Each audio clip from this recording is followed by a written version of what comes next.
छोड़ा जेसी ताई मुझे गाल जो जवाब न दीने ना तेसी ताई मां रस्तो कोन छडींदी साईं। डाही थी ज़ीनत डाही थी रस्तो ॾे त मां वञा जेकर महल ते मां न पतुम त खान बहादुर नाराज़ थींदो मूंते। तुंहिंजी नज़र में खान बहादुर एॾो आहे मां तूं मुंहिंजी ॻाल्हि जो जवाब ई नथो ॾी। अहिड़े फालतू ॻाल्हियुनि जो मूं वटि वक़्तु कोन्हे।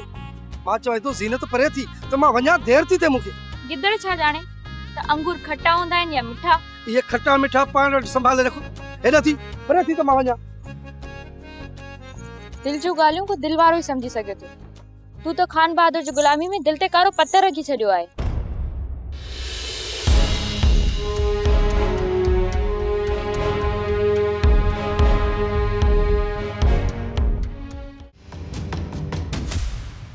साईं कालो का वयल आयो ऐं हाणे पिया मोटो न पोयां जी संभार न का गणती शाबस अथव। भरियल घर हेॾे आबाद ॻोठ इन में भला तहां ॿिन्ही मायर ढेरनि खे कहिड़ो डप जो भला मां फिक्रमंद हुजां।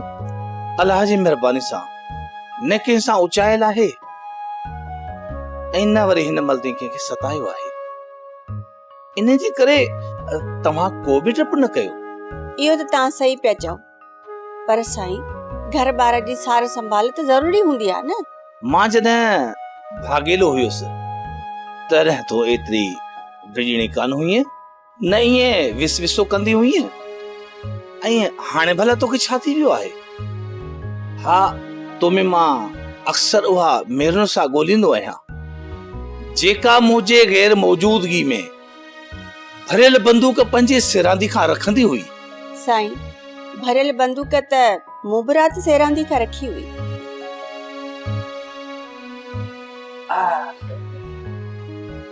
भला को आयो वियो त कोन खान बहादुर जो न्यापो को सनेहो?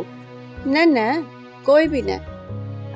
साईं हिकिड़ी ॻाल्हि त ॿुधो तव्हां खान बहादुर सां ॻाल्हि कई हुई मल्हार जी वापसी अचण जी ॻोठ त बंदिश हटाइण जी उनजो छा थियो? मल्हार जी वापसी कमदार धनी बख्श जे राज पे जे बगैर मुमकिन न आहे। इन जे करे तो जी रात संभर त कमदार धनी बख्श जे घर हलूं। हली अचण ते त माण्हू खून बि बख्श करे छॾींदा आहिनि।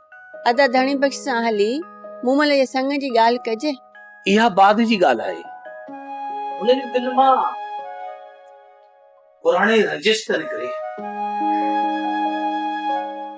वेरुन जी वस्ती वेरुन जी वस्ती। सब्सक्राइब कयो असांजो ऑफिशियल YouTube चैनल सिन टीवी HD ड्रामा ऐं वधीक अपडेट लाइ बेल आइकन खे क्लिक करियो।